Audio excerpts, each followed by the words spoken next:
Água, direito humano fundamental? Sim? Sim, professor. Beleza, Sim, então. Então vamos lá, então, né, pessoal? Então vamos falar um pouquinho sobre a água, né, como direito humano, tá bom?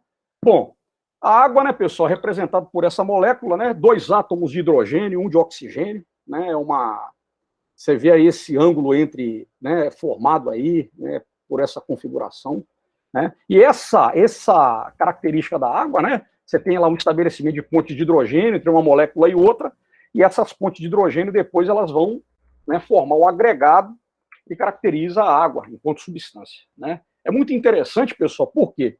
Porque não existe, né, a síntese de água em laboratório, né? Por quê? Porque é muito caro, né, para poder sintetizar água.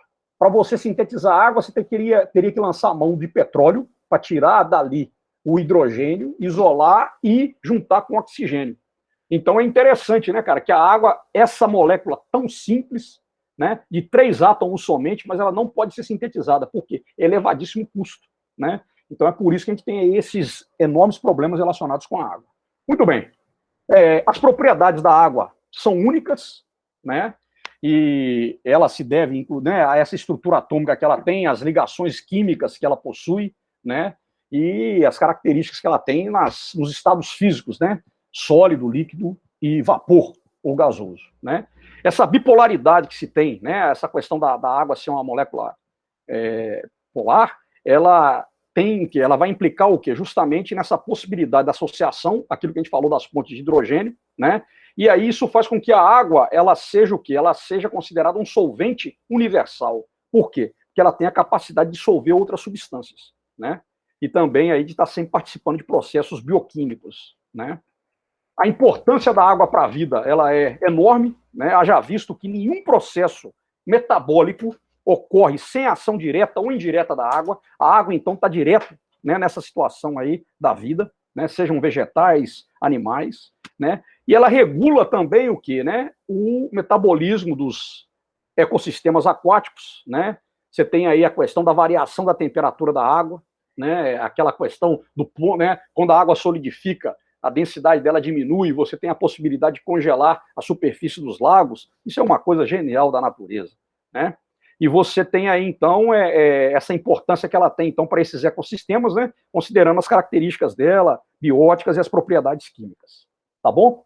Para nós, seres humanos, especificamente, a água, ela constitui 70% do nosso corpo, né? Isso aí é uma coisa, né, que todo mundo sabe, né? Como que a água é importante. Aqui um desenho, né, falando um pouquinho, né, de como que a água está em cada órgão nosso. E aí, se a gente for pensar aqui, né, né, na nossa CPU aí, né, o cérebro, 75% de água, o coração também 75%, o pulmão, o fígado, né, são órgãos fundamentais. E até os ossos, né, que parecem, né, que são mais secos, vamos dizer, 22% de água nos ossos, né? Isso faz com que a gente não consiga ficar 3 dias sem água, né? A gente não consegue ficar 3 dias sem ingerir água, né? Haja vista aí essa grande importância que ela tem no nosso metabolismo, no nosso corpo.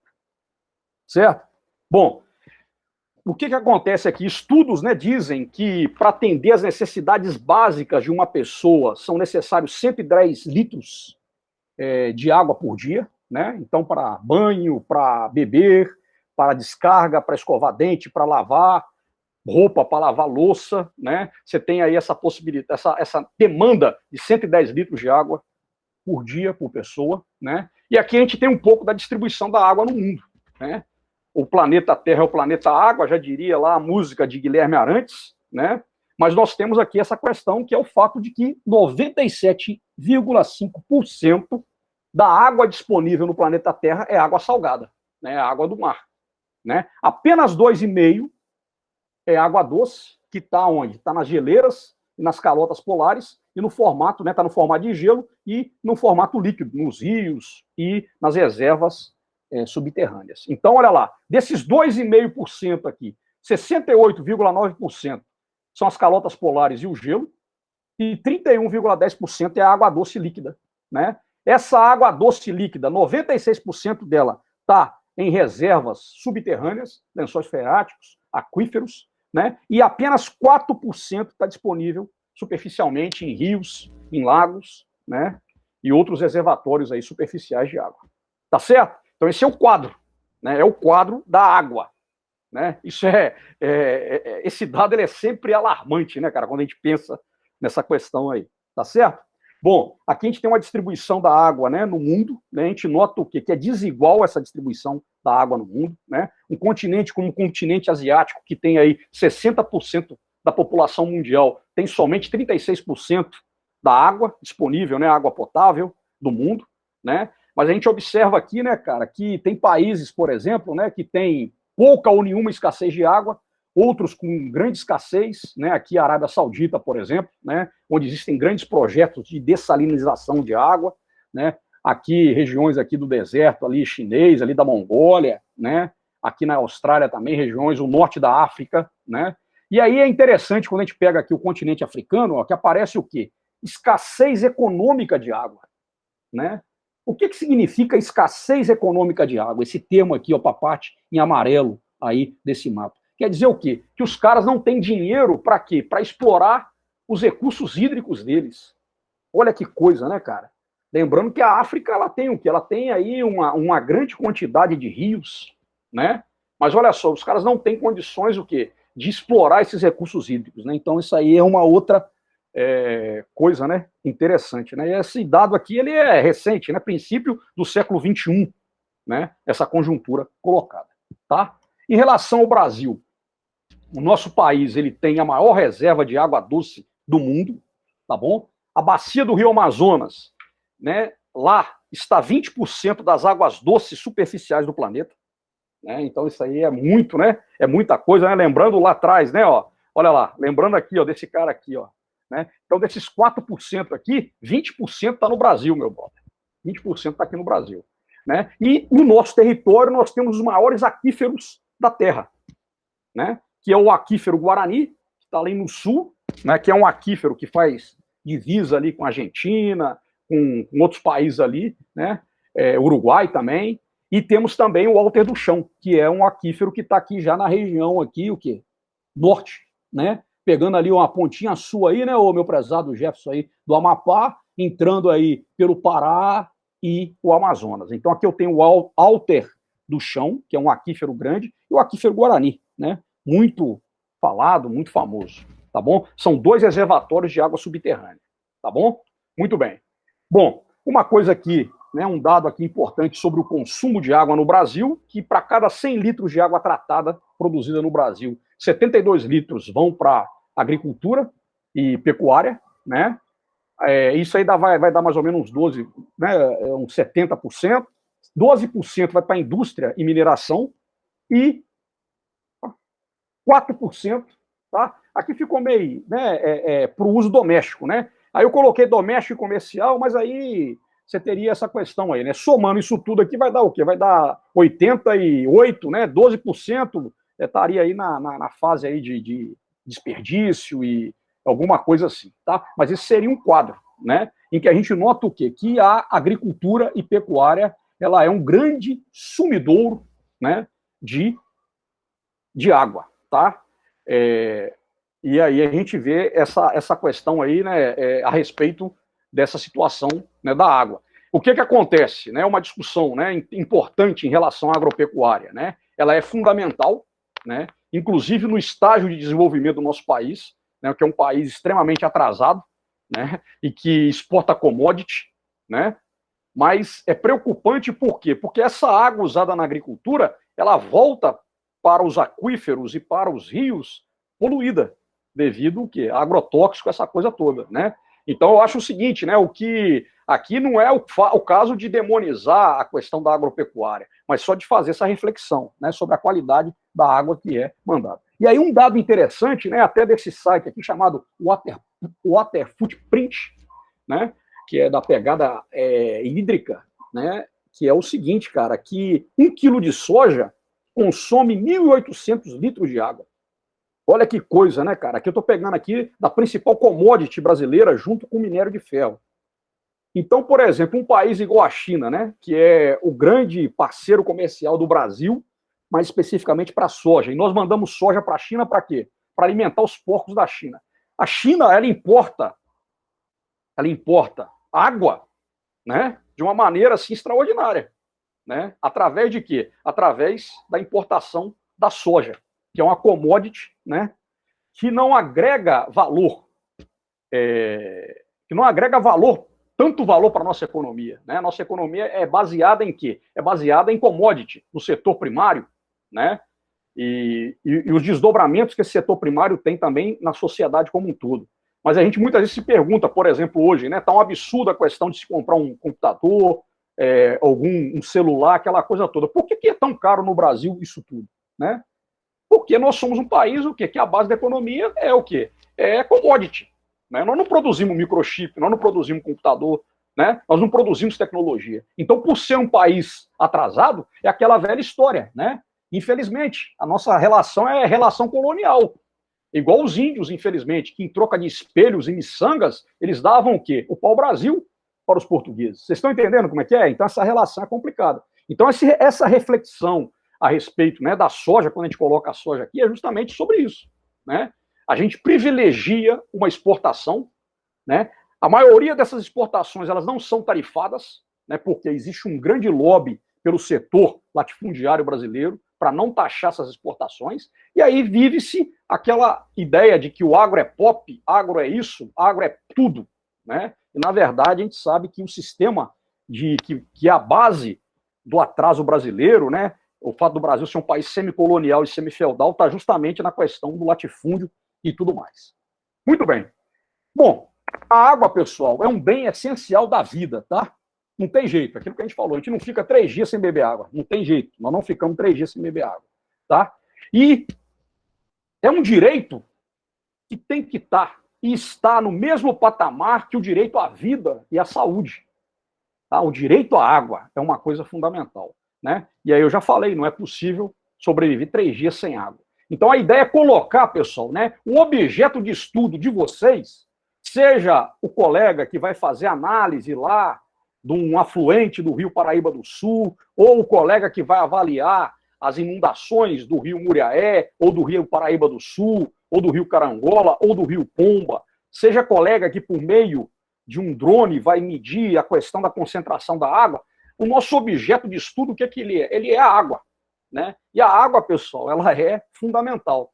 Ela é fundamental, né? Então aí entra um pouco daquilo, né? Quando você estiver lá desenvolvendo o seu modelo matemático, a sua ferramenta computacional, lembre-se que você está trabalhando para algo que é vital para o ser humano, tá bom? E aí o que deve, pessoal, reger a disponibilização da água, né? É o princípio da universalização.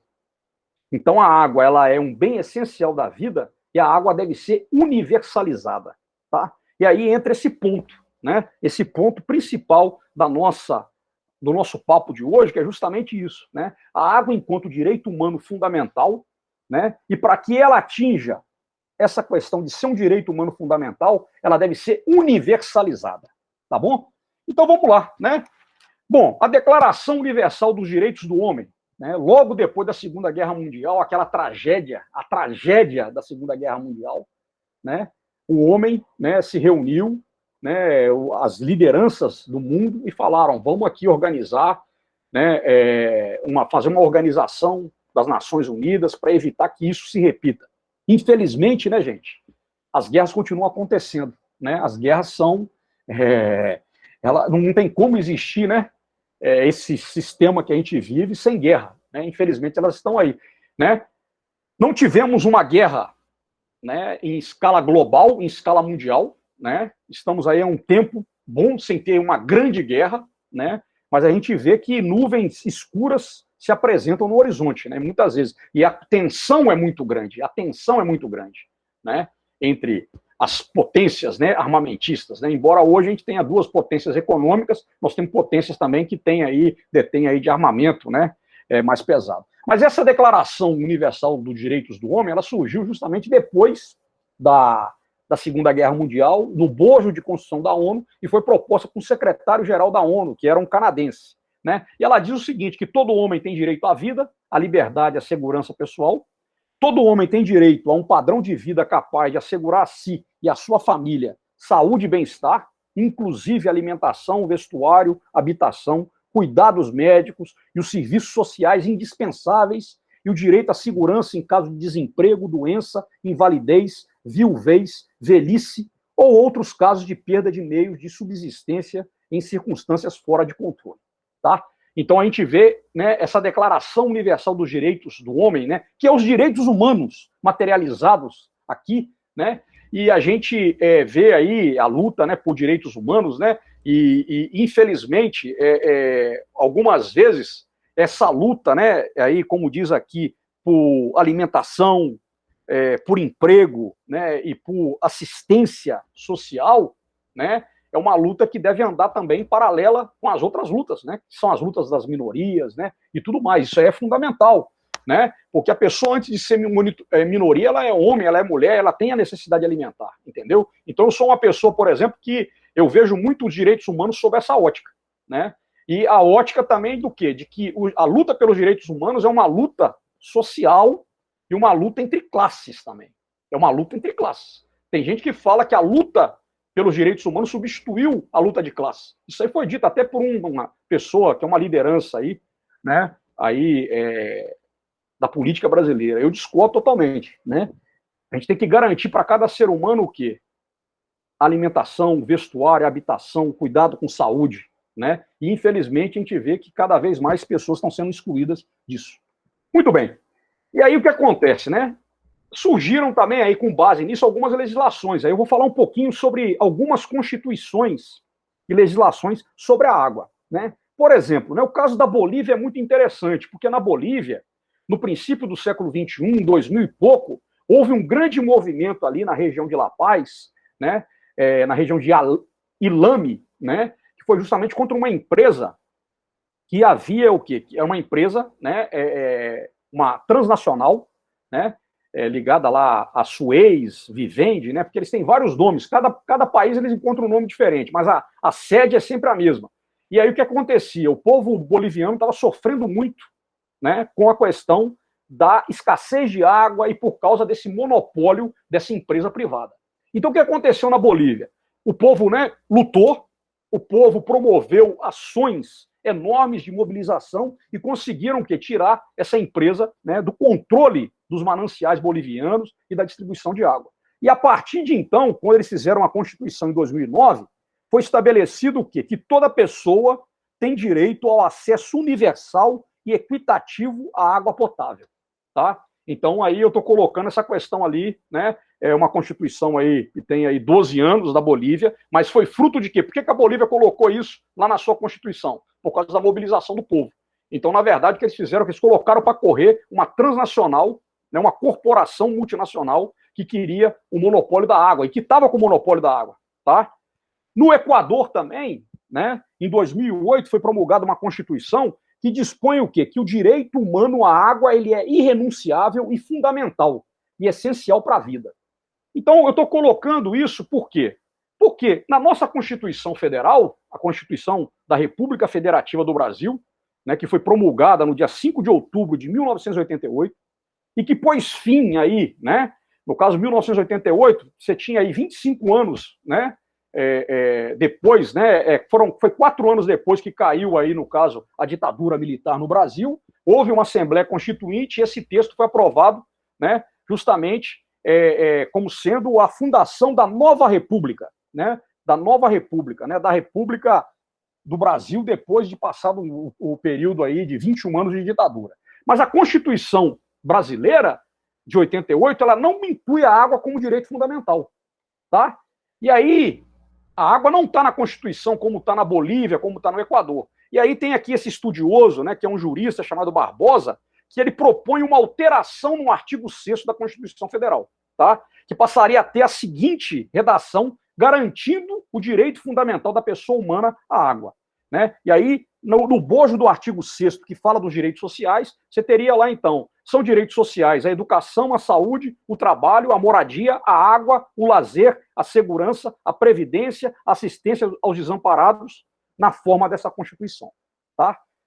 Eu tenho aqui um comentário para dizer, né, pessoal? Infelizmente, pessoal, eu vou falar para vocês aqui uma opinião minha, vocês podem discordar, a gente pode discutir isso aí depois, né? Eu acredito, pessoal, que a nova república, ela ela acabou, né? Aquilo que foi construído depois da ditadura militar já não existe mais. Essa Constituição Federal, ela foi o quê? Ela foi rasgada, ela foi picotada, ela foi emendada, né? E hoje, o que se tinha dessa chamada Constituição Cidadã é muito pouco ou quase nada. Haja visto aí essa questão do artigo 6º, né? A questão da moradia, a questão do trabalho, a questão da saúde, da educação, da previdência. Então, eu estou colocando isso aqui, né? Porque isso são o quê? São mecanismos jurídicos e legislativos, mas é para a gente poder refletir também, né? Que nem sempre o que está na lei é cumprido, tá? Mas é nesse sentido. Mas o que acontece, né? Apesar da Constituição Federal do Brasil, ela não incluía a água como um direito fundamental, ela não outorgava um valor econômico para a água. E aí que está a questão principal que eu quero falar aqui, é você atribuir à água um valor econômico. E isso, né, na minha interpretação, nisso que eu estou discutindo com vocês, e não só na minha, mas de muitas outras pessoas, isso daí é uma grande armadilha, porque você pode abrir a possibilidade da água virar uma commodity, tá? Então, apesar da Constituição não dizer claramente que a água era um direito humano fundamental, a Constituição brasileira não falava que a água tinha valor econômico. Mas aí foi promulgada em 1997 a Lei 9433, que eu acredito que vocês conhecem também, que fala da Política Nacional de Gerenciamento dos Recursos Hídricos, tá bom? E o inciso 2 do artigo 1º dessa lei diz claramente que a água é um recurso natural limitado dotado de valor econômico, tá? E aí, cara, que entra justamente esse ponto, valor econômico, né? E aí o valor econômico envolve dinheiro, né?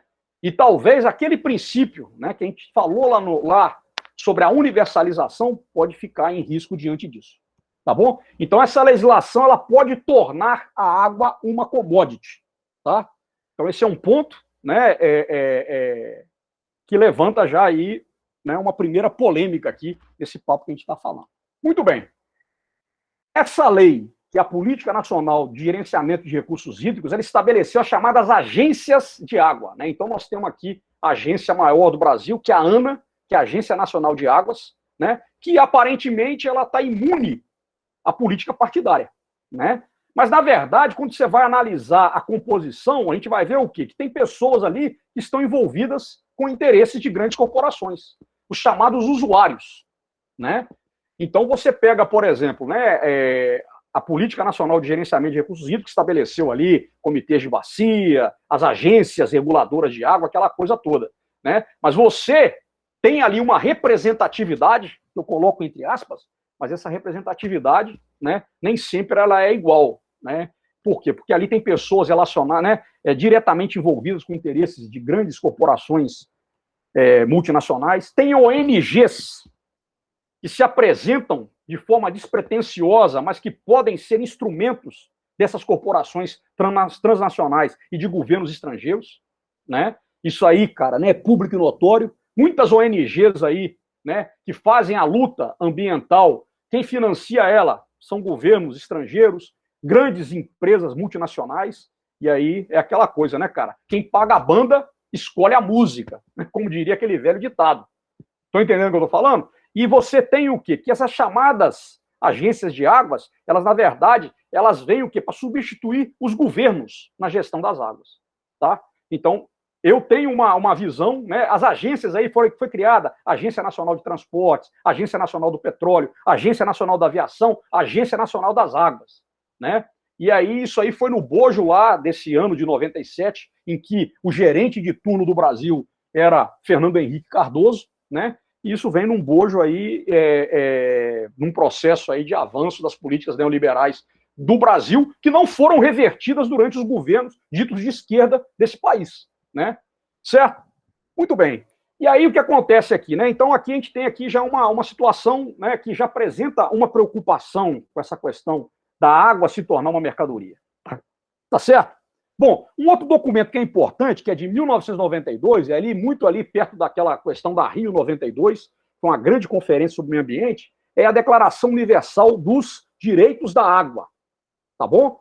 Né? Então, essa declaração, ela fala que a água faz parte do patrimônio do planeta, cada povo tem aí responsável, né, aos olhos de todos, de cada cidadão. Eu vou passar um pouco mais rápido. A água é a seiva do planeta, ela é condição para a vida animal e vegetal e humana, tá bom? Né? O direito à água está relacionado com o artigo 3º da Declaração Universal dos Direitos do Homem.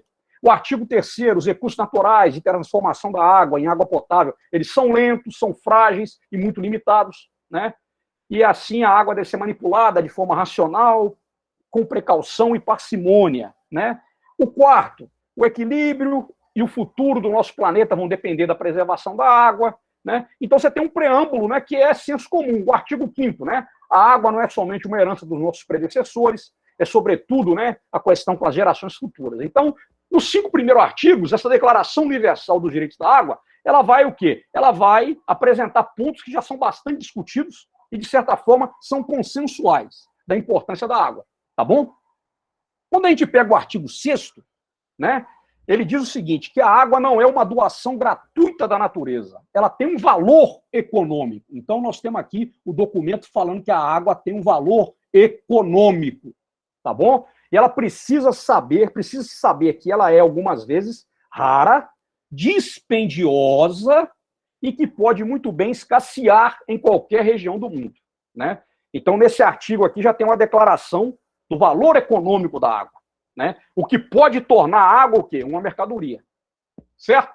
Certo? Então vamos lá. A pergunta que tem que se fazer, né, dessa Declaração Universal dos Direitos da Água, elaborada pela Organização das Nações Unidas.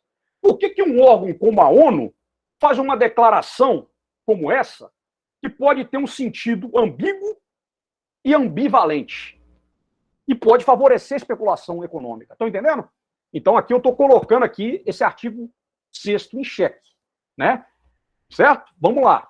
No artigo 7º, né? A água não deve ser desperdiçada, nem poluída, né? E deve ser tratada com consciência e discernimento. Então, pronto, a maioria das pessoas concorda com isso, né? E aí ele fala aqui num trecho o seguinte, né? Que nem envenenada, né? A água não deve ser envenenada. Mas nesse artigo 7º ela não fala quem é que envenena a água, né? Quem é que envenena a água? Faltou aí se pronunciar sobre isso, entendeu? Né? Não fala. No artigo 8º, a utilização da água implica em respeito à lei, né? É óbvio, né? Você tem que ter um ordenamento, né? E essa questão não deve ser ignorada nem pelo homem, nem pelo Estado. Beleza, é um ponto consensual, né? Tem que haver um regulamento para a água. Artigo 9º, a gestão da água impõe um equilíbrio entre os imperativos de sua proteção às necessidades da ordem econômica, sanitária e social. Aí já entra a questão desse equilíbrio, né? E aí a pergunta que se faz é o seguinte, essa gestão da água, a balança, ela vai tender para onde? Ela vai tender para o econômico ou para o sanitário e social? Certo? Porque no artigo 6º, né, foi dito lá o quê? Que a água, ela tinha valor econômico, né? E agora fala que a gestão da água tem que considerar o equilíbrio desses fatores, tá bom? E para onde que a balança vai pesar? O lado sanitário e social, da saúde e da sociedade, ou para o lado econômico?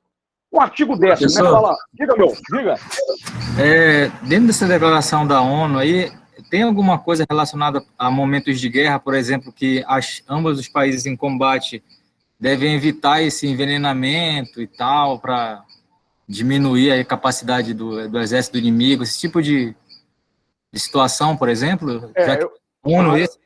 Sim, pode crer, essa é uma preocupação, né, cara? Eu estou terminando aqui, cara, mas já que você falou sobre essa questão de envenenamento, na guerra, por exemplo, do Golfo, né, em que a Arábia Saudita ela serviu de base, né, para os Estados Unidos, né, os mananciais, os aquíferos da Arábia Saudita, escassos, né, eles foram contaminados, cara, com o quê? Com produtos usados em motores de aviões e de armamentos, entendeu? Isso aí lá, mas aí foi uma questão mesmo de gestão, entendeu? Mas aqui, cara, eu já estou terminando, né, os artigos da declaração, ele não fala disso não, entendeu? Não fala sobre isso, mas é uma situação complicada, entendeu? E aí eu falo para você, né, no que você perguntou sobre guerra, na Guerra do Golfo aconteceu isso na Arábia Saudita, e com certeza deve ter acontecido também no Iraque, né, e no Kuwait, né, nessa última guerra, né, do Golfo, dessa penúltima guerra do Golfo, né, que foi a de 90, né, ali sob a administração do Bush pai, né, mas é uma situação complicada, né,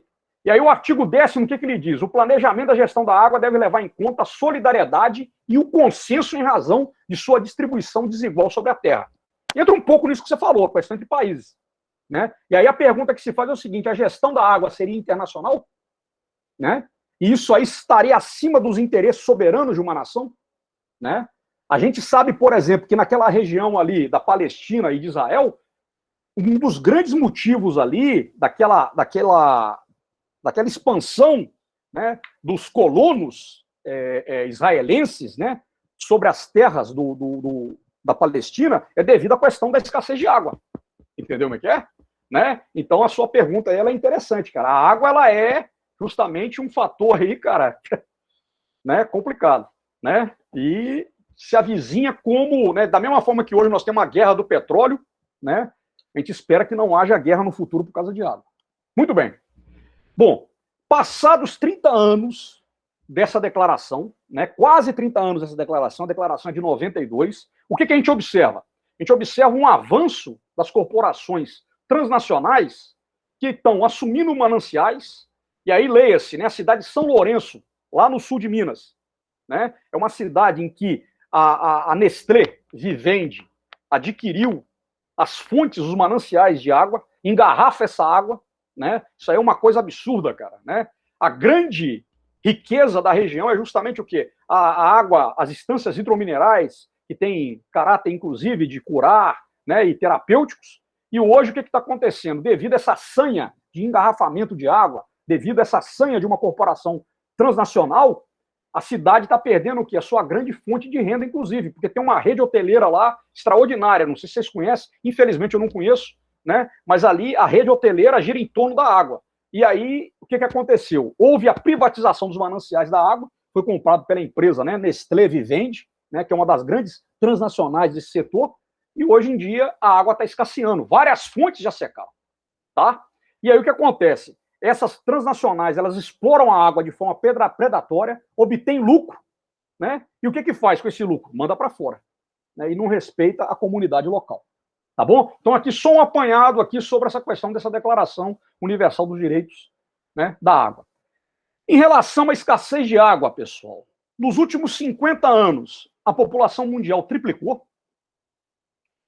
Um aumento anual, né? Você tem aí um nascimento aí de 84 milhões de pessoas por ano, né? Os dados são mais ou menos 90 milhões de pessoas por ano. E você tem o quê? Que o aumento anual da demanda de água é da ordem de 65 bilhões de metros cúbicos. Você tem uma exigência maior por alimentos, o que faz com que a área de agricultura irrigada tenha que aumentar. Então, nesses 50 anos, ela duplicou. Ela saiu de 139 milhões de hectares para 290 milhões de hectares. Ou seja, ela duplicou, mais que duplicou, né? Mais que duplicou, que era 139 milhões de hectares para 290 milhões de hectares. E a perspectiva para 2050 é de que chega a 394 milhões de hectares de agricultura irrigada, né? E aí nós temos um colega aí que é mestre nessa área, né, de irrigação, tá? Muito bem. Então isso tudo aí, cara, aponta para um cenário o quê? Né? De escassez da água. Mas a gente tem que tomar cuidado com esse discurso. Por quê? Né? Olha só, aqui um artigo, né, que está disponível, inclusive, da internet, de uma das maiores empresas de serviço de água e esgoto do mundo, que é sediada no Brasil, ela aborda essa questão da escassez de água. Então ela diz o seguinte, que ela fala da desigualdade entre países desenvolvidos e subdesenvolvidos, ela compara o consumo de pessoas no continente africano com um habitante da cidade de Nova York, lá nos Estados Unidos. Né? Ela apresenta dados da Unicef a respeito da água e dessa exclusão. Ela fala do consumo exorbitante de água para a produção de grãos. Né? E aí nós vimos o dado da soja, né? Que 1 quilo de soja consome 1.800 litros de água. Né? Ela fala disso tudo. E conclui essa matéria que está no site dela falando o seguinte, aconselhando os governos a fazerem o seguinte, eliminar os subsídios da água que incentivam a ineficiência, tá? Aumentar o preço da água para refletir o seu custo e essa seria a forma de conscientizar sobre o uso da água. Tá bom? Então já aponto o quê? No sentido de quê?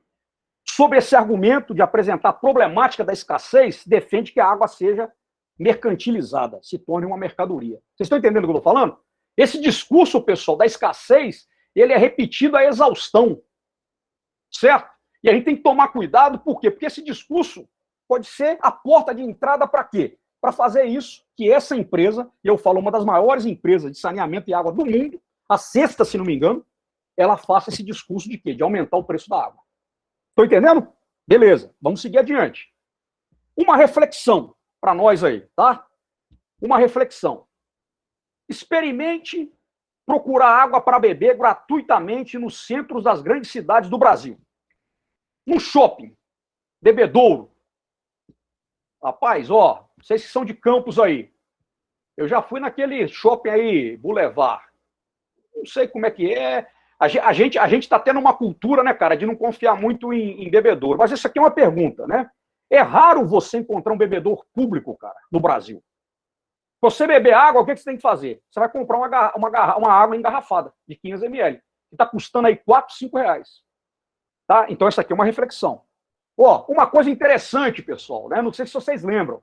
Antigamente, né, pô, vamos falar, né? Uma coisa de 20 anos atrás, quando você chegava no restaurante, a primeira coisa que o garçom fazia era colocar uma jarra de água fresca ou gelada para você matar a sua sede.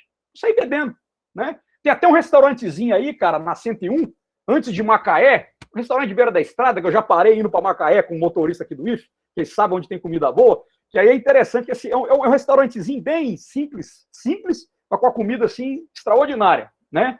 E aí ali o cara chega com uma garrafa de PET, né, de 2 litros, gelada, o cara tira do freezer e coloca em cima da mesa. Eu falei, pô, isso é genial. No dia que colocou, eu falei, pô, cara, por quê? A grande maioria dos restaurantes, estabelecimentos né, da área alimentícia, ela quer vender refrigerante, quer vender suco, o que seja.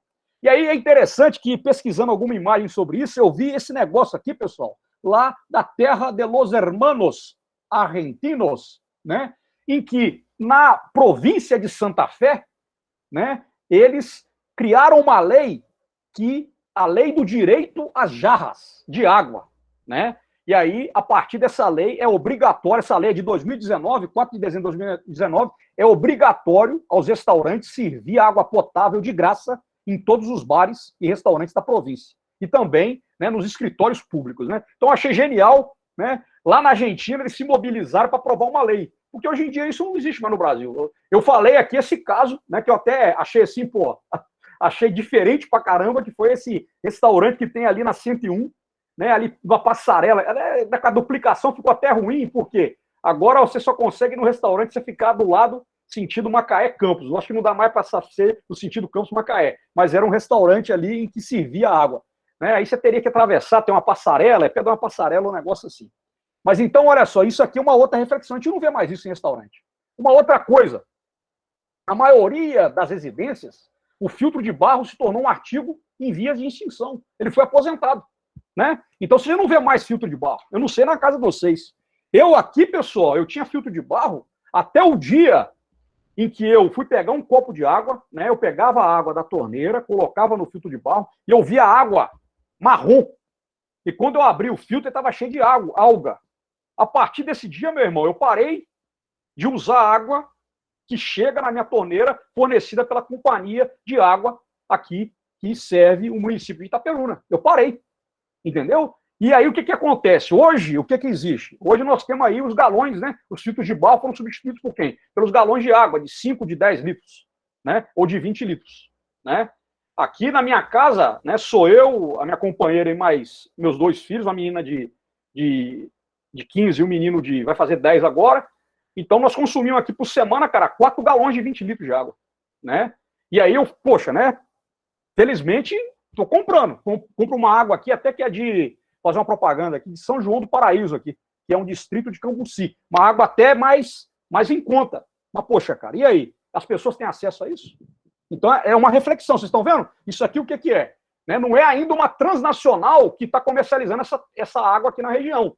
Né? Aqui nós temos várias companhias, né, de água, né? Raposo é uma instância hidromineral. Mas, meu velho, do jeito que as coisas estão, daqui a pouco vem aqui uma grande multinacional e compra também essas fontes, entendeu? E aí o que acontece, né? há alguns anos, as grandes corporações transnacionais investiam, né, aí né, já saindo da reflexão, entrando no processo da privatização das águas. A privatização ela é totalmente contrária à universalização. Tá bom, pessoal? E aí, pegando um pouco disso que já está bastante acelerado no nosso país, a gente vai falar um pouquinho mais sobre isso daqui a pouco. Olha só, há alguns anos, quando uma multinacional se instalava num país, ela ia investir em fábrica, ia construir e fazer grandes empreendimentos. O que está acontecendo hoje, pessoal? Hoje, essas grandes corporações, elas vão o quê? Elas vão investir em políticos. Investe em político por quê? Porque vai apoiar a campanha dele e, com base nesse apoio em campanha, vai obter o quê? Compromisso. E não venha me dizer que acabou o financiamento empresarial, pessoal. Isso aí é balela, pessoal. Tá? Né? Isso aí é conto da carochinha. Né? As coisas funcionam aí, né? Caixa 2, caixa 3, caixa 4 e o que for. Então, o que acontece? Hoje em dia, as grandes corporações transnacionais estão investindo em político. Né? E aqui é interessante, né, uma manifestação aqui num país de língua inglesa, não sei se são os Estados Unidos ou a Inglaterra, em que a mulher fala o seguinte, né, levantando um cartaz: nós queremos democracia, não corporatocracia, né, que seria o governo das corporações. Né?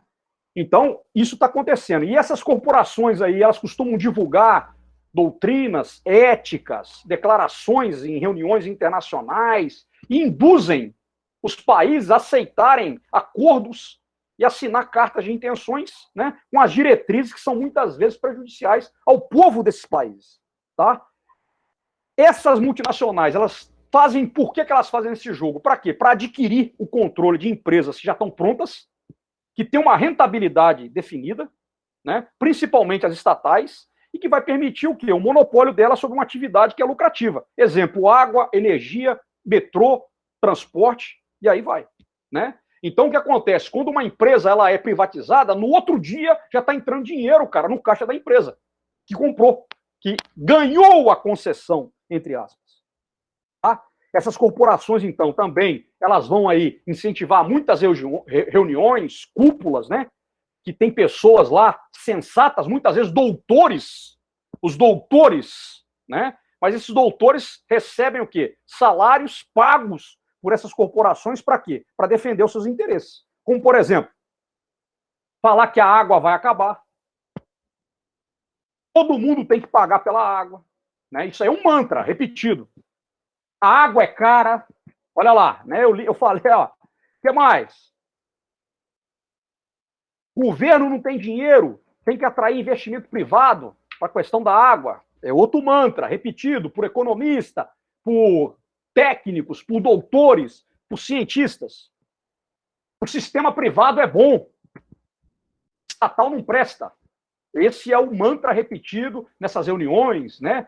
Nesses workshops, nesses simpósios, nesses eventos. Agora, nós temos que ver aquela coisa. Quem paga a banda, escolhe a música. Siga o caminho do dinheiro, você vai encontrar a verdade. Certo? E aí, o que acontece? O bojo disso tudo, né? Você tem um roteiro para privatizar. Então, você tem aí essas cúpulas, esse mantra repetido exaustivamente. Mas uma coisa, pessoal, que está acontecendo hoje com a Companhia de Água e Esgoto do Rio de Janeiro é isso aqui, ó. Chuva de notícias negativas sobre os serviços prestados pela empresa pública de água e esgoto. E aí eu peguei algumas, tá? Desse último mês. Olha lá. Contaminação de água coletada no Guandu pela SEDAI mais que dobra em um ano. Aponta teste feito a pedido do RJ1. Né? É um monopólio de imprensa, né? Que está falando disso. Outra notícia. Após pane em elevatória, SEDAI assina acordo e vai conceder desconto à parte dos clientes. Prefeitura do Rio anuncia multa de 1 milhão contra a SEDAI por vazamento de esgoto. São as notícias, chuva de notícia. Contaminação da água. Ah, não, isso aqui é repetida, perdão, pessoal. E aqui, moradores da Zona Norte e da região central do Rio reclamam de problemas no fornecimento de água. Tá? Tudo do mesmo monopólio de empresa. Castro, né, que é o senhor que hoje é gerente do Estado do Rio de Janeiro, pede perdão por problemas no fornecimento de água e diz que prazo para retorno à normalidade termina nesta quarta. Então a gente vai juntando isso tudo, até mesmo um gerente estadual pedir perdão para a população. Né? Isso aí, pessoal, é o roteiro da privatização. E essa empresa, que é a SEDAI, já está em rota, já está em vias de ser o quê? Privatizada. Tudo corroborando aquele discurso, que o Estado não tem competência e tudo mais. Continuando, né? Falam que o Estado não tem capacidade financeira para esse serviço. Agora, como é que pode, a pergunta que não quer calar, como é que o governo, que movimenta todo o dinheiro do país, ou de um estado, né, ou de um município, pode ter menos recurso para investir do que uma empresa particular? Vocês já pararam para perguntar, gente? O tanto de imposto que a gente paga? Hein? O tanto que o Estado-nação, o Estado do Rio, o Estado de São Paulo, o Estado de Minas, o município arrecada? Como é que pode falar que não tem dinheiro, pessoal? Né? As organizações internacionais se empenham em estimular a privatização, leia-se Banco Mundial, BIRD, né? E outros, o FMI, certo? As consultorias estrangeiras, né, elas são contratadas para avaliar as estatais, né? Então vem consultoria lá, cheia de gringo, e fala, não, é estatal, isso e aquilo. E o que elas vão recomendar? Elas recomendam o quê? E vão fazer pressão, proibindo os governos de investir nas estatais, né? Considerando esses investimentos como despesa. Então você entra aí, né, em cenário o FMI, o Banco Mundial e o BID, né? E para controlar má gestão é recomendada a privatização, estabelecendo assim as estratégias para realizá-la. Esse é o roteiro, esse é o caminho, né? O governo fica sufocado, pagando juros de dívida, né? E aí é interessante a gente observar o quê? Que o Brasil paga mais de 50% do seu PIB em juros da dívida externa e da dívida interna, né? E sobra muito pouco para a saúde, para a educação, para enfrentar uma pandemia como essa. E aí o governo vai e resolve privatizar a empresa estatal, né? O governo, os políticos, que começaram lá atrás a sua relação com as grandes corporações. E esse processo de privatização, ele vai ocorrer o quê? Vai ocorrer com base em corrupção, em desemprego, porque eles vão mandar um monte de gente técnica qualificada embora, como aconteceu com as estatais privatizadas durante o governo de Fernando Henrique Cardoso, né? O cara, por exemplo, da Embratel, da Telebrás, recém-capacitado na área de telefonia celular, chegou, já privatizaram a empresa e entregaram na mão aí de Slings, né, dessas grandes empresas aí, multinacionais que controlam esse serviço. Tarifas muito altas e desprezo pelos consumidores mais pobres.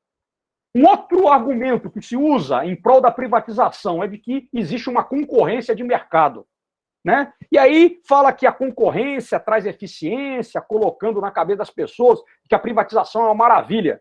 Mas, na verdade, pessoal, a pergunta que se faz é o seguinte: é possível, em relação ao serviço de água, colocar canos paralelos e para eu escolher, na minha casa vai chegar a água da empresa A ou da empresa B? Isso não é possível, pessoal.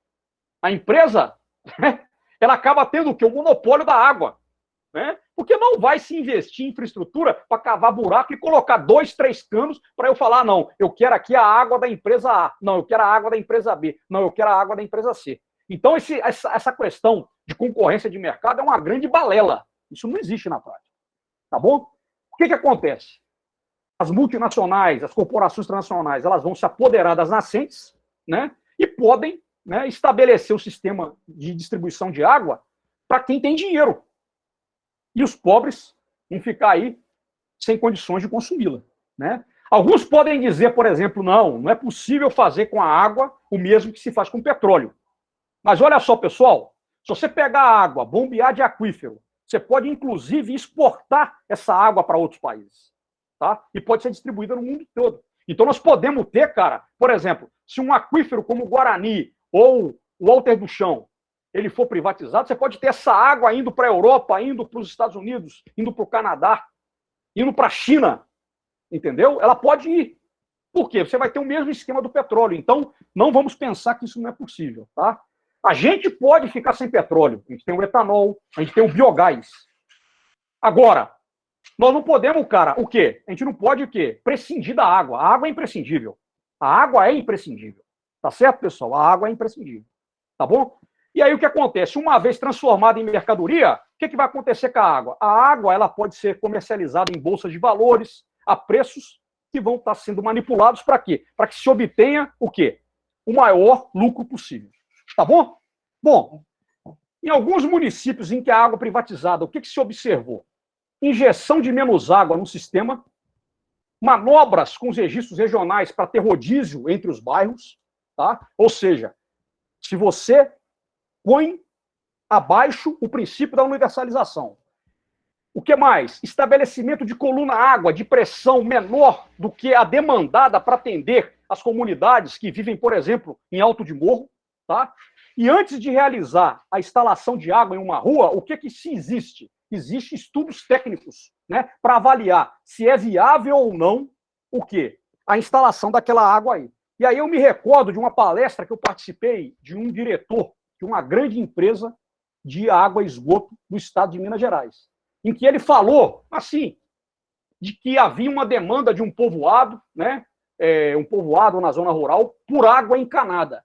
E ele falou, assim, até com um sorriso, bom, gente, é muito mais fácil eu deslocar todo o povoado de lugar do que fazer a água chegar lá.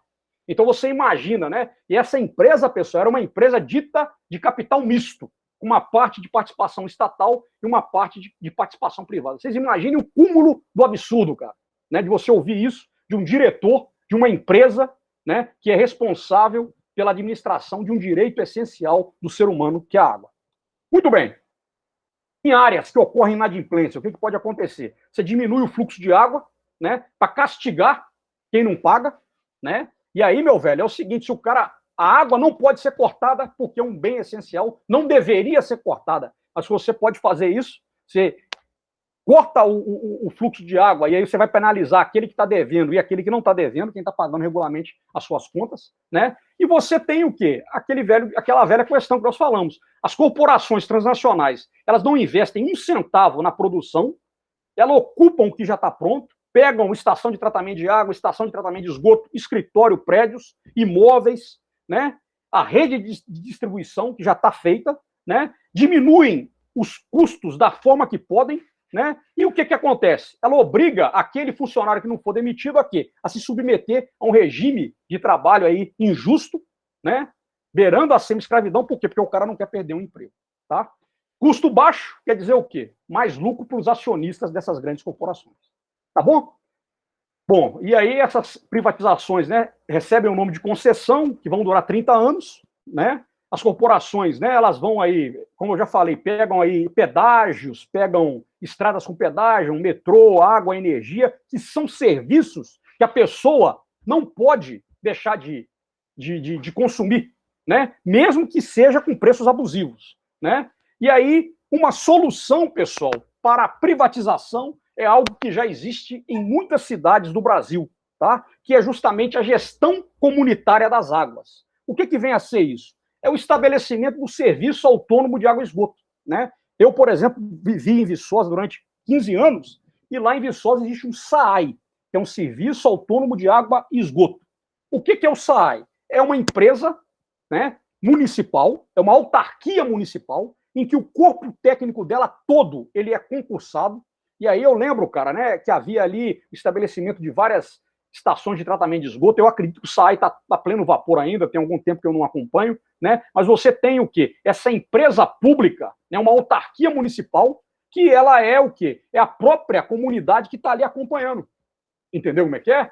Né? Então você tem essa alternativa, né? E a gente não pode, de forma alguma, aceitar o quê? Que empresas, né, que aqui se apresentam com o nome de água disso, água daquilo, que na verdade são o quê? São fachadas de grandes corporações transnacionais, elas venham assumir de forma predatória os recursos hídricos de um município, de uma cidade, visando apenas lucro. Tá certo? Então, né, existem vários, eu falei do SAAI, em Muriaé, tem o DENSUR, que é um departamento municipal de saneamento urbano, né? Para quem conhece aí a cidade de Muriaé, que também funciona com muita organização, tá? E a pergunta é essa, né? Colocar a saúde do povo nas mãos de uma empresa que só visa lucro, né? E o bem dos seus acionistas, em detrimento da saúde da população, isso não deve ocorrer, tá? Para fechar, pessoal, tá? Para fechar aqui, tá? Eu tô indo aqui para a gente, né? Já tô chegando aí quase a 1 hora já. Tem uma declaração de São Salvador, né? Que foi escrita em agosto, perdão, de 2003, lá na cidade de São Salvador, capital de El Salvador, tá? e é a Declaração de São Salvador pela Defesa e o Direito à Água. Tá? O que aconteceu? Representantes de várias organizações e movimentos sociais da Argentina, do Chile, do Uruguai, da Bolívia, do Brasil, do Peru, da Guatemala, El Salvador, Honduras, Nicarágua, Canadá, Estados Unidos, se reuniram e definiram uma declaração com 11 pontos, tá? Que eu vou apresentar aqui rapidamente para vocês. A gestão dos recursos hídricos deve ser baseada em princípios fundamentais como justiça social, sustentabilidade e universalidade, certo? A água é um bem público e um direito humano fundamental e inalienável, que deve ser protegido e promovido por todos. A água não é uma mercadoria, e nenhuma pessoa ou entidade tem o direito de se enriquecer com ela. Portanto, a água não deve ser privatizada.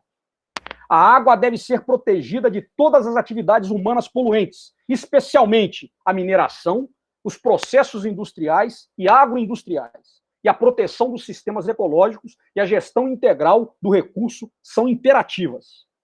A água deve ser totalmente excluída de negociações, como da Organização Mundial do Comércio, da famigerada, que felizmente não foi para frente, né? Que seria a Aliança de Livre Comércio das Américas, a ALCA, né? A ALCA não foi para frente, mas a gente sabe, né, que esse livre comércio, entre aspas, existe. E os tratados de livre comércio, e não deve ser considerada como uma questão de bens, serviços ou investimentos em qualquer acordo internacional, regional ou bilateral.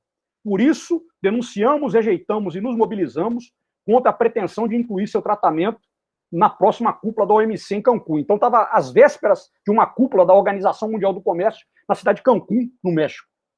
Os projetos de desenvolvimento hídrico em grande escala estão sendo implementados, como os megabarragens, que não são ecológicas nem socialmente sustentáveis. Portanto, devem ser buscadas alternativas que respeitem os direitos das pessoas e das comunidades, garantindo a plena participação social.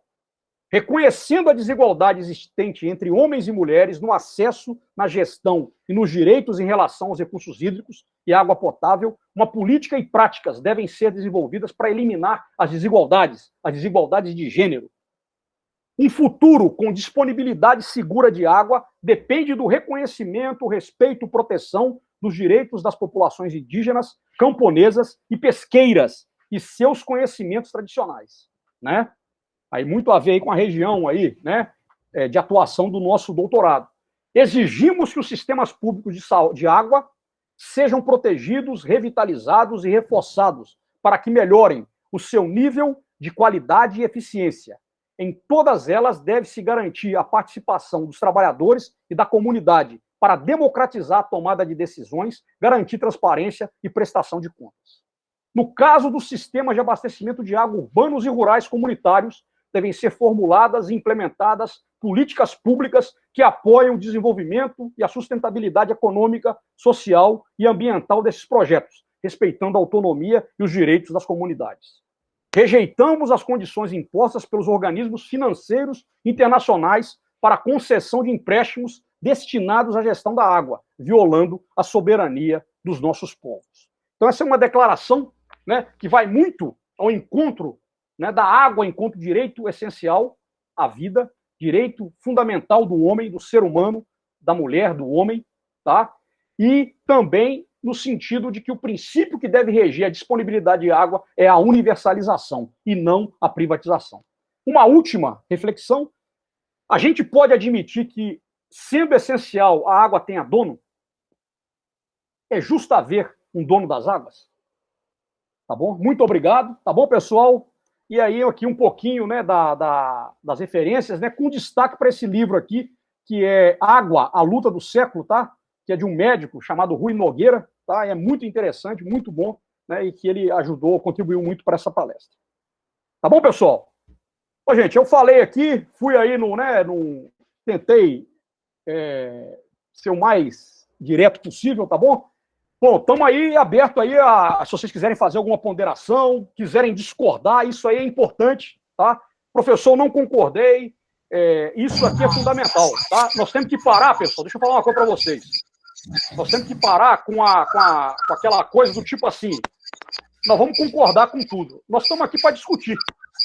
esse dissenso, né, entre nós, eu acredito que não vai ser antagônico. Nós não vamos ter contradições antagônicas, mas nós vamos ter o dissenso. E o dissenso, ele aponta no caminho do quê? Do consenso, né? E todos nós, eu acredito, estamos imbuídos o quê? Com o espírito, né, de preservação dos recursos hídricos e de atendimento integral, né, da pessoa humana, né, do meio ambiente e do atendimento das pessoas. Quem quer falar aí? A Helga está com o microfone ligado. Professor. O Jefferson, e aí? Diga, meu prezado. Assim, eu vi alguns textos que o senhor colocou aí nas constituições de alguns países aí, e uma palavra-chave aí sobre comercialização da água, eu queria, assim, criticar em relação a uma situação. Olha, por exemplo, a gente sabe que aqui no Brasil, grande parte da matriz energética, né, utiliza as hidrelétricas, né, utilizando os rios cachoeirados, etc. No entanto, eu vejo assim que boa parte dessa energia, ela não fica, na verdade, não só a energia, mas também o usufruto, né, dessa atividade naquela determinada região, para aquele município principalmente usufruir.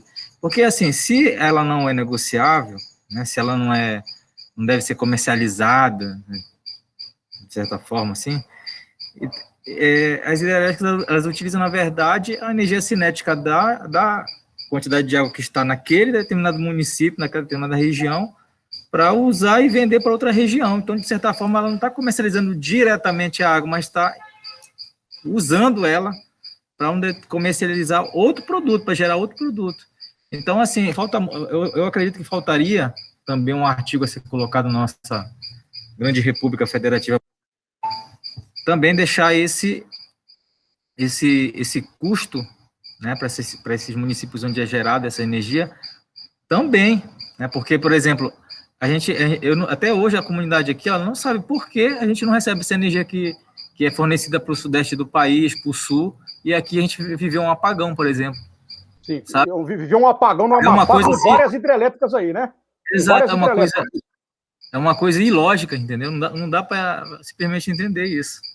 Certo? Então, esse é o adendo que eu faço em relação a essa questão da comercialização, né? Fazer essa reflexão, hein? Não, muito, muito bem colocado, porque a questão da energia, né? A energia é gerada basicamente pelo meio das hidrelétricas. E nós temos visto aí, por exemplo, Belo Monte, né? E outras grandes hidrelétricas foram construídas lá na Amazônia, né? E a gente viu o resultado disso, né? Até por meio mesmo de desvios, de superfaturamentos. E essa reflexão deve ser feita. Isso é importante. Muito importante aí, tá, o Jefferson? A Helga quer falar, o Vilmar também está com a mão levantada. Diga aí, Helga. Eu só queria entender direitinho, Jefferson, o que você está propondo seria um royalty pelo uso da água? Seria mais ou menos isso? Assim, ó, Helga, pelo pouco que eu sei, quando uma hidrelétrica dessa se instala, salvo engano, eles pagam um ICMS, eu acho, para o município, é um valor vultuoso, né, dependendo do volume de dinheiro que eles geram ali, né, com a venda da energia. Mas, além desse ICMS, devia ter também o impacto que é causado, né? Eles fazem sempre no projeto básico deles lá, as atividades de mitigação, mas aquilo ali é só atividade para constar mesmo, mas não tem um impacto grande social para as pessoas ali.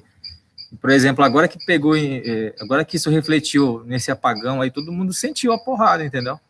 Sentiu, porque isso mexeu até com a questão de sobrevivência de algumas pessoas, né? Mexeu com o bolso de comerciante, mexeu com o bolso do pequeno comerciante, então foi um efeito cascata muito profundo, e além da revolta, né, que fica também, né? Ninguém quer passar por isso de novo. Aqui, olha, para ter uma ideia, eu me lembro, desde quando eu tinha 5 anos de idade, eu me lembro que esse estado aqui sempre faltou energia. E acho que todo de 5 anos para a minha idade agora, né, 38, eu até brinco, eu acho que foi até um treinamento, né, para me chegar no ápice agora, que foi esse apagão aí de quase 26 dias.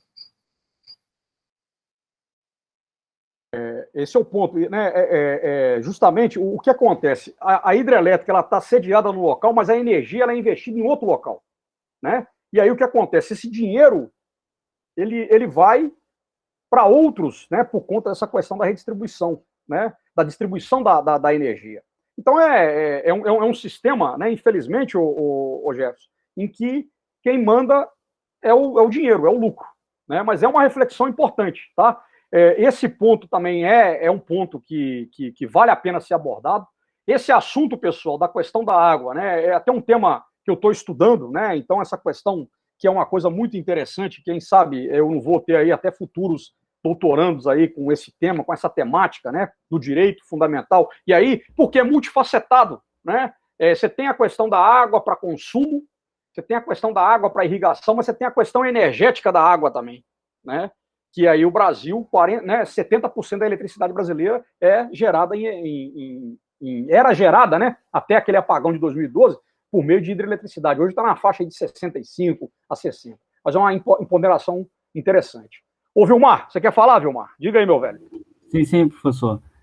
Na verdade, minha reflexão aqui vai ter de encontro aí com esse questionamento do Jefferson, né, que eu enxergo muita falha na questão do processo do licenciamento. Né, foi até uma questão até abordada na aula de ontem, né, que a água ela é de domínio público, né, e no caso a União o Estado que fornece a concessão ali para você explorar, né, aquele recurso, né, o recurso mineral. E a gente tem muita, vamos dizer assim, a escassez hídrica, vamos dizer assim, o pobre ele não tem acesso a esse tipo de água, né, vamos dizer assim, o senhor falou aí, anteriormente, você tem acesso a comprar 4 galões por semana, mas o pobre não tem, né, e assim, o ponto de vista que eu vejo a falha que eu vejo no processo de licenciamento a gente vê muito em questões de licenciamento, gerar emprego local, né, né, trazer alguma coisa ali para o desenvolvimento local, mas você não vê no processo de licenciamento fornecer tantos litros d'água para a comunidade local, né? Ele pode explorar ali, ele vai ter a licença dele para explorar ali não sei quantos metros cúbicos ali por dia, né, de água. Ele pode vender essa água, né, a preço que ele quiser, dependendo da propriedade da água dele ali, mas só que ele não tem essa obrigação de fornecer a água ali para quem não tem acesso, vamos dizer assim, para o pobre, né? Vamos falar o português. E é o que o próprio Jefferson falou, né? No processo de licenciamento aí das hidrelétricas, você pode gerar energia ali, mas só que a energia ela não é aplicada ali, né? A eletricidade, vamos dizer assim. Essa é uma minha reflexão né, eu vejo assim, muita falha. A gente fala da nossa lei de licenciamento, muitas vezes a gente bate no peito, que a gente tem uma das leis mais robustas e tudo mais, mas só que né, a gente vê muita falha ainda.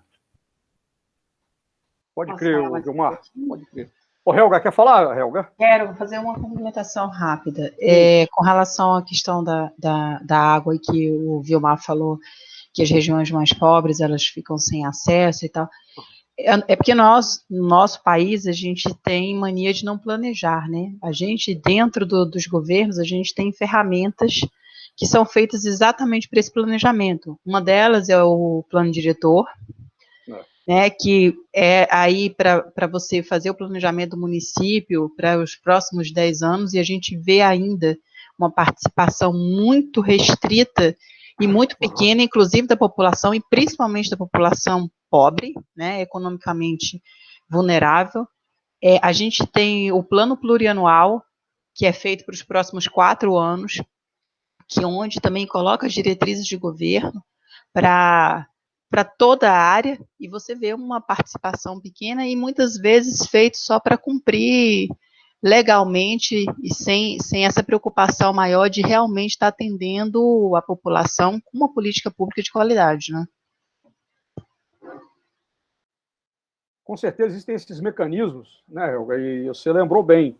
E o que falta, o que é? É essa organização, né? E aí, quando eu falei ali da Constituição, da proposta de colocar ali, né, na lei, mas isso tudo, o que eu falei da Bolívia. A Bolívia, na Constituição de 2009 da Bolívia, só teve essa questão do direito fundamental da água por causa da mobilização do povo, tá? E depois vocês podem procurar um pouquinho lá, Águas de Ilame, tá? Que é um distrito ali perto de La Paz, a capital da Bolívia. O povo foi fez uma mobilização enorme e conseguiu quebrar esse monopólio que havia de uma empresa transnacional, né? Agora, esse ponto é fundamental, né? E aí as contribuições de vocês aí foram bastante interessantes nesse sentido, né? Porque esse é o objetivo nosso, né, cara? Se a gente for recordar até um pouco da palestra da professora Tereza Cristina, né? Você vê todo o aparato, né, que foi construído. Qual que é o nosso papel? É apresentar essas ferramentas. Mas a gente sempre esbarra onde? Esbarra no poder econômico, no poder político, né? A pergunta que foi feita, né, ao final para ela, né? Você vê que a proposta genial, a produção de água limpa, né? Você pegar ali a bacia hidrográfica, a questão toda, né? E aí você vê que essa é a contribuição que a gente faz. A gente, na verdade, faz uma provocação, né? E aí, quando você fala dessas instâncias de planejamento que existem, né? Plano plurianual, a questão do plano diretor, inclusive acho que tem uma colega aqui que vai avaliar justamente isso, nessa questão de risco hídrico, né? Saúde hídrica, alguma coisa assim. Então a gente vê que já existem. Agora, isso tudo é letra morta. Por quê? Né? Tá faltando, obviamente, mais organização daqueles que são os principais interessados. Mas serve aí, gente, de alerta, né? A minha intenção foi essa, colocar um pouco desses elementos, né? É uma área que eu estou aí estudando, estou querendo criar uma disciplina relacionada um pouco mais com isso, com esses debates. Eu acho que dá muito... até isso aí eu fiquei de fazer até para o PPEA, mas de repente a gente consegue construir até ampliando, mas analisar essas várias nuances do direito à água, né? Do direito à água e da necessidade dela ser garantida por meio do princípio da universalização. Tá bom? E aí, André, diga aí. Eu queria dar duas palavrinhas. Diga, meu prezado. Uma, a questão daí da soja, né? Essa evapotranspiração das plantas, ela acontece sendo com a soja, ou com a pasto, ou até com a floresta também. Sim. Até com o lago, né? Se for um lago também, se você considerar aqueles dias, né, que se demora para produzir a soja, são 120 dias, aí o lago também, se fosse um lago, também evaporaria aquela água. Você vai ter. E quando a gente vende soja, vende o porco, também está exportando água, como o senhor falou, né? Muita água concentrada ali naquele alimento, né? Embora os níveis, né, de água ali devem chegar a uns 12%, você é engenheiro agrícola, né? Você entende mais disso, engenheiro agrônomo agrícola, mais do que eu, né? Mas ali, para você colocar a soja dentro do navio, ela tem que estar ali, eu acho que com 12, 15% de água. Mesmo você está mandando água para fora. Aquela água que foi consumida, né, cara, é uma água que, por exemplo, a China economiza para atender às suas demandas, né? Exatamente, até na carne, né, do boi, do porco, é que gastou mais ainda, né? Então. Essa colocação, a outra colocação, que o senhor colocou a comparação da concessionária de água com a concessionária de pedágio, né? Uhum. Que não tem concorrência, né? O pedágio pega ali por 30 anos também, o pedágio, né? E aí pega por 30 anos e cobra o preço que está ali no contrato, né? E não administra. Mas aí, para melhorar, a outra questão do SAAI, depende muito aí da população, e é esse ponto principal aí que eu acredito que a gente precisa compreender como cientista, é o povo, né? Porque a democracia, como você está falando, é do povo, poder do povo. Sim. Então, lá em Campinas, lá em Ribeirão Preto, lá nessas feiras que eu fui lá, tem sempre uma campanha de pintura das casas, todo ano. Então eu vou lá visitar, parece que todas as casas são recém-construídas. Sim. É bonito, porque um não quer ficar de fora, ninguém quer ficar de fora. Então todo mundo repinta a sua casa. Precisa de 2 em 2 anos, tem uma campanha, né? Municipal. Sim.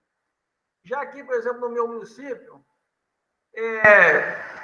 o que aconteceu aqui? O governo do estado investiu na época, já tem uns anos, no tratamento aqui de água, e aí tem um filtro gigante, filtra a água e depois um clorador automático para abastecer a cidade. Sim. Mas o filtro tem que ser trocado todo ano. Sim. E aí o governo não deu importância àquilo, o povo também não entende da questão da qualidade da água, né? Não apresenta qualidade, né? Sim. Qualidade. Sim. E aí não trocava o filtro, botava cloro na água suja mesmo, e isso causava um problema de câncer. Sim. Porque aquela água suja com cloro ali, faz um tal do organoclorado. Sim. E aí na caixa d'água deposita e aquilo é um pouco tóxico. Então, o que eu estou falando? Que depende também do povo, né? Eu tenho aqui a água da rua, tenho a água do poço, mas nunca fiz análise de água. É R$30 a análise de água. Não conheço ninguém que tenha feito aqui análise de água no poço.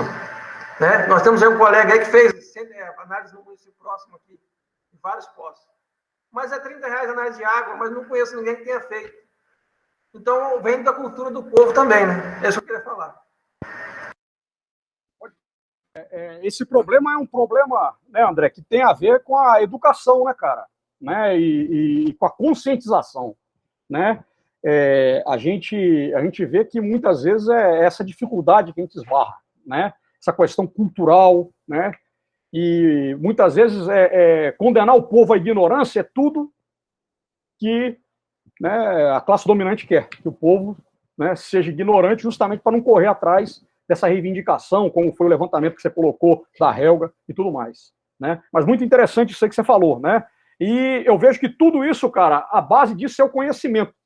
O conhecimento que nós temos acesso e que nós estamos produzindo, né? Vocês estão produzindo enquanto doutorandos, né? E um conhecimento que a gente espera, né, cara, que chegue lá a essas camadas, né? Das camadas trabalhadoras, a camada mais pobre da população.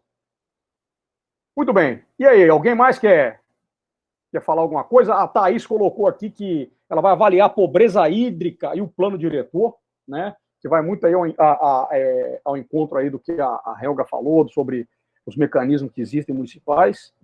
Vilmar está com a mão levantada de novo, você já contemplou, Vilmar? Porque a sua mão está aparecendo ali, isso, já baixou. Professor, posso fazer uma observação? Perdão, professor, porque a mão ficou aqui, mas tranquilo. Eu já tinha falado já. Obrigado. Beleza. O Ronald, diga aí, meu prezado. Você falou com muita propriedade sobre esse passo a passo da privatização, né? Outro dia, na aula da professora Daniela, nós discutimos muito isso, que às vezes confunde um pouco a população, as pessoas pensam, é má gestão, o gestor é ruim, mas muitas vezes a gente vê que isso acontece deliberadamente, é proposital, esse descompasso, né? É um sucateamento que precede a privatização. Então, a gente está andando na contramão hoje, por exemplo, da Europa, né, que estão reestatizando os serviços de abastecimento de água que foram privatizados algumas décadas atrás, e quando a gente começa a juntar essas informações, você foi apresentando, a gente vê que é uma coisa que é um teatro, né, que, de modo geral, que é montado. Nessa questão do endividamento, a gente tem uma PEC que limita os gastos, até investimento.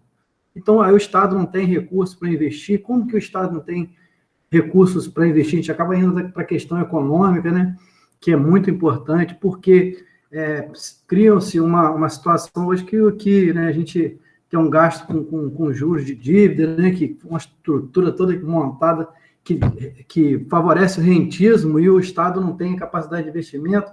Assim, será que isso aconteceu por questões que aparentemente foi criada uma situação, né, que força o Estado a não investir e cercam de todos os lados para que cada vez se sucateie mais e tem essa questão aí de chegar e privatizar um serviço que é essencial, né, que é importante, tanto quanto a vida, né, que é a prestação de serviço de abastecimento de água, por exemplo, e a população chega um momento que chega até a clamar pela privatização. A gente conversa com as pessoas na rua, as pessoas falam, pelo amor de Deus, privatiza a SEDAI porque do jeito que está horrível.